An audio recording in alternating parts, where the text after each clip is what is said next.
कोई हुकूमत के खिलाफ केस एक जज सुन रहा हो, एग्जीक्यूटिव चाहे उसको सिब्बी में जाके लगा दे, is this still being worked upon right now? What is your take on it? मैं समझता हूँ कि ये इख्तियार इस एग्जीक्यूटिव के पास नहीं होना चाहिए। जिस तरमीम पे मैं मौलाना फजल रहमान साहब के साथ काम इंशाअल्लाह ताला जल्द शुरू हो जाएगा। हमारा जो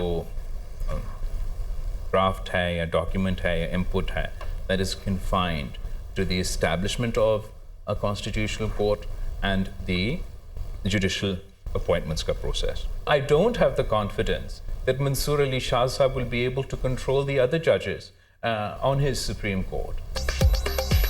25 अक्टूबर ज़रूरी ना मजबूरी, हुकूमत चाहेगी आईनी तरमीम 25 अक्टूबर से पहले हो। मौलाना फजल रहमान के साथ इत्तेफाक राय चाहता हूँ। हम नहीं चाहेंगे आईनी तरमीम के लिए अरकान की खरीदो फरोख्त की जाए। तहरीक इंसाफ वाले आईनी तरमीम को मुतनाज़ बनाना चाहते हैं। जुडिशल रिफॉर्म से अवाम को फौरी इंसाफ मिलेगा। जस्टिस मंसूर अली पर एतमाद नहीं कि वो सुप्रीम कोर्ट के दूसरे जजेस को कंट्रोल कर सकेंगे। हाई कोर्ट के जजेस के तबादलों का इख्तियार एग्जीक्यूटिव के पास नहीं होना चाहिए। पीपल्स पार्टी ने अपने मुसव्विदे में इस नौयत की कोई तजवीज़ नहीं दी। पीटीआई की कोशिश है कि अदलिया और इस्टेब्लिशमेंट को मुतनाज़ बनाया जाए। तहरीक इंसाफ का मिशन पाकिस्तान को फेल करना है। तहरीक इंसाफ वाले चाहते हैं कि मुल्क ना चले, महंगाई कम हो रही है। हमें हुकूमत की पॉलिसी की तारीफ करनी चाहिए। मुझे वज़ीर आज़म बनाने की मुतअद्दिद बार पेशकश हो चुकी। पीपी चेयरमैन बिलावल भुट्टो की प्रोग्राम दुनिया मेहर बुखारी के साथ में गुफ्तगू।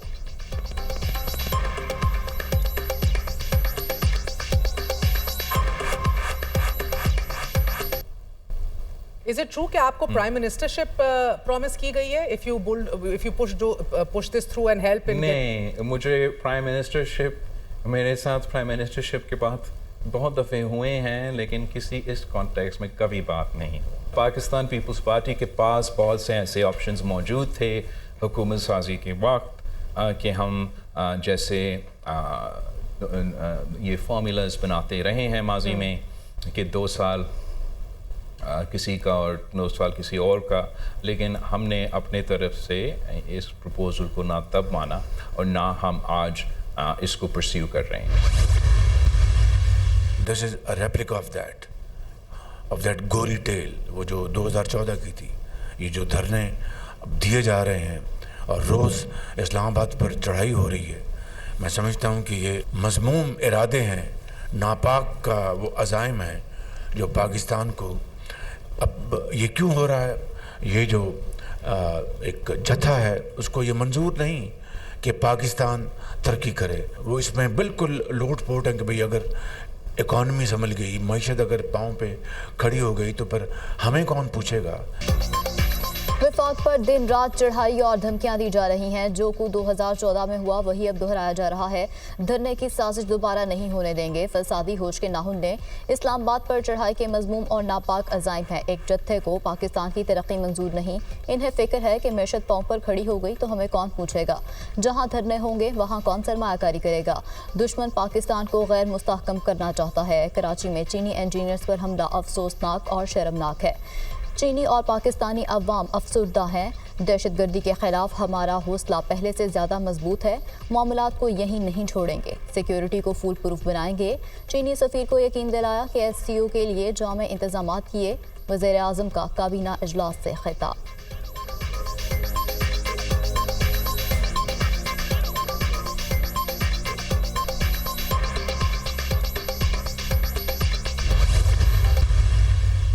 फेडरल गवर्नमेंट को वार्निंग दे रहा हूं कि अगर तुमने इस IG इस्लामाबाद को ना हटाया तो अगली दफा इस IG को हटवाने के लिए हम तुम्हारे पे दावा बोलेंगे। इसने वज़ीर आला की सरकारी गाड़ी को तोड़ा है, अली अमीन का नहीं तोड़ा। ये सूबे का वज़ीर आला है इस वक्त, इसने इस सूबे पे हमला किया है। अगर ये विफाक सूबे पे हमला करने वाले को रखती है, मतलब है कि ये हमला विफाक ने किया है हमारे ऊपर। जो भी हमें मुनाफिक है अपनी पार्टी के साथ, नजरिए के साथ, इमरान खान के साथ, मैं बरमला कह रहा हूँ, ये अल्लाह के नाम में कलमे लिखे हुए हैं, यहाँ पर अल्लाह का कलाम है। अल्लाह ताला उसके खानदान को गर्क करे। अली अमीन गंडापुर की वफाकी हुकूमत को IG इस्लामाबाद को हटाने के लिए वार्निंग। IG को ना हटाया तो इस्लामाबाद पर धावा बोलेंगे। अली अमीन गंडापुर की धमकी, आईजी ने सूबे के वजीर आला पर हमला किया है, ऐसा सलूक किया गया जैसे हम दहशतगर्द हों। केपी हाउस में पुलिस और रेंजर्स ने धावा बोला। केपी हाउस में खैबर पख्तूनख्वा पुलिस के अहलकारों और कारकुनान पर तशद्दुद किया गया। खैबर पख्तूनख्वा हाउस से निकलकर अकब में मौजूद चौकी में 4 घंटे छुपा रहा। केपी हाउस से निकला तो मेरे पास मोबाइल था और ना ही जेब में पैसे। जो भी बानी पीटीआई से मुनाफिकत करेगा, अल्लाह ताला उसके खानदान को गर्क करे। बानी पीटीआई ने कहा कि फौज से लड़ाई है, ना फौज मुखालिफ एजेंडा। गिरती हुई दीवार को एक और धक्का हम देंगे। वजीर आला अली अमीन गंडापुर का केपी असेंबली में इजहार ख्याल।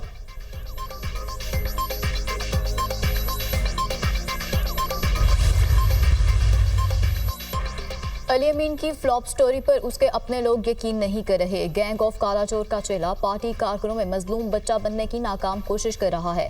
नवाज शरीफ के बुग़्ज़ में जलते आपका लीडर अडयाला जेल में पहुंच गया है। आप लोग कुएं के मेंढक हैं, उससे बाहर नहीं निकलना चाहते। हर हफ्ते पंजाब और वफाक पर चढ़ाई करने की बजाय अपने सूबे की आवाम पर रहम खाएं। अगर सूबा चलाने के काबिल नहीं हैं तो पख्तूनख्वा की जान छोड़ दें। वज़ीर इत्तलात पंजाब अज़मा बुखारी के अली अमीन गंडापुर पर तनकीदी वार।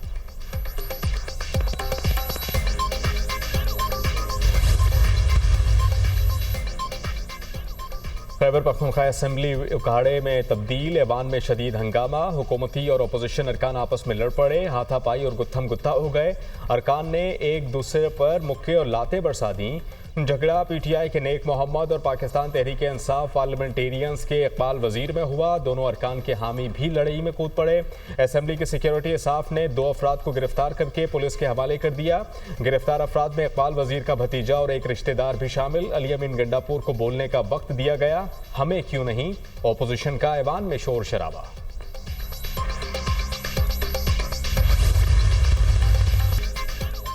एक दिन एहतजाज से 190 अरब रुपए का नुकसान होता है। हड़ताल या एहतजाज अगर एक हफ्ते चले तो मईशत को कितना नुकसान होगा। एक दिन एहतजाज से जब शहर बंद होता है तो मईशत पर बहुत बुरा असर पड़ता है। एहतजाज करने वालों को सोचना चाहिए। एहतजाज से सिर्फ इस्लामाबाद में 8 लाख लोग मुतासर हुए। हम बड़ी मेहनत से मुल्क में मुआशी इस्तेहकाम लेकर आए। मईशत इस्तेहकाम के रास्ते पर चल पड़ी। इस वक्त हम एहतजाज अफोर्ड नहीं कर सकते। मुआशी इस्तेहकाम के समरात आने शुरू हो गए हैं। आने वाले दिनों में शरह सूद में मजीद कमी आएगी, महंगाई में मजीद कमी होगी। अगले साल महंगाई की शरह 6% पर आ जाएगी। वज़ीर ख़जाना मोहम्मद औरंगज़ेब की खुसूसी गुफ्तगू। डी चौक का एहतजाज काफ़ी कामयाब रहा। अली अमीन गंडापुर ने असेंबली में अपनी पोजीशन वाजे की। केपी हाउस को सील किया गया। ये सूबे के अवाम की बेइज्जती है। आईनी तरामी में जो चीज़ें हो रही हैं वो नाकाबिल कबूल हैं। एक टोला आइन की पसे पुष्ट रख कर ऐसे इकदाम कर रहा है। शिबली फराज की मीडिया टॉक। एक सूबे के मुंतखब वज़ीर आला की तस्दीक की गई। केपी हाउस पर हमला आइन पर हमला है। बुनियादी आइनी हकूक़ को ख़त्म करने की तरमीम लाई जा रही है। हम अपनी आइनी जंग हर फोरम पर जारी रखेंगे। असद कैसर की गुफ्तगू। तहरीक इंसाफ का एहतजाजी हिकमत अमली तब्दील करने का फैसला। पीटीआई बड़े शहरों की बजाय ज़िली सतह पर एहतजाज करेगी।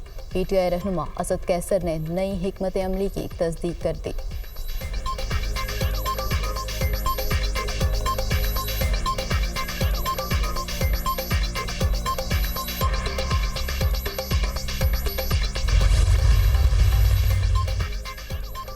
बानी पीटीआई अली अमीन गंडापुर आजम शबाती पर एक और दहशतगर्दी का मुकदमा दर्ज। एफआईआर में 2000 से 2500 नामालूम कारकुनान भी नामजद। कार्य सरकार में मुदाखलत, अगवा, इक़ाम कत्ल, सरकारी असलहा छीनने समेत दीगर दफात शामिल। वफाकी पुलिस के पीटीआई क़यादत और कारकुनान के खिलाफ मुकदमात की तादाद 21 हो गई। मुकदमात 2 अक्टूबर से लेकर 7 अक्टूबर तक दर्ज किए गए। थाना कोहसर 4, सेक्रेटेरिएट 3, थाना नून और आपारा में 2-2 मुकदमात दर्ज। मारगिला, आई9 और कराची कंपनी में 1-1 एफआईआर का इंदराज। पुलिस और ज़िला इंतज़ामिया ने रिपोर्ट वजारत दाखिला में जमा करवा दी।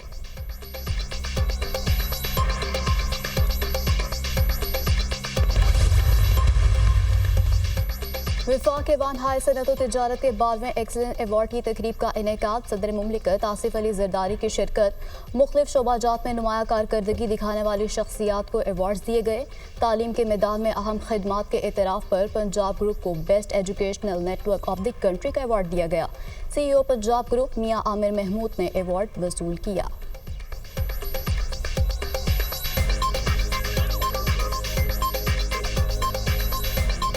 Award, the best educational network of the country, being presented to the Punjab Group. May we request Mr. Mia Amir Mahmood, the Chief Executive Officer, to please accept this. हुकूमत के साथ मिलकर माशी इस्तेहकाम के लिए कोशिश कर रहे हैं। ऐसी सनतों की ज़रूरत है जो हमारे लोगों को खुशहाल करें। मुल्क में सस्ती तवानाई के हुसूल के लिए तवज्जो दी जा रही है। बिजली की कीमतों में कमी के लिए लाहे अमल बनाएंगे। सदर आसिफ अली जरदारी का FPCCI की तकरीब से खिताब। गुज़श्ता एक साल में मईशत बेहतर हो रही है। पाकिस्तान 2.5 साल की मुश्किलात के बाद दोबारा पटरी पर चल पड़ा। मुस्बत माशी आशारियाँ आना शुरू हो गए हैं। ख्वाब है कि पाकिस्तान दुनिया की 5वीं बड़ी इकॉनमी बने। साबिक निगरान वफाकी वज़ीर गौहर एजाज का तकरीब से खिताब।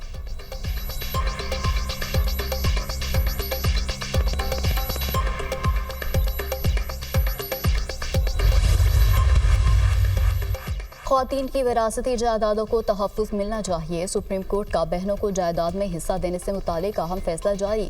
फैसला चीफ जस्टिस काजी फायज़ ने तहरीर किया। बदकिस्मती से ख़वातीन को शरई विरासती हक से महरूम रखा जाता है। सुप्रीम कोर्ट का फैसला। अदालत ने बेबुनियाद मुकदमाबाजी पर दरख्वास्त गुजार को 5 लाख रुपये जुर्माना कर दिया। जुर्माने की रकम विरासती जायदाद से महरूम रखी गई। बहनों को अदा करने का हुक्म।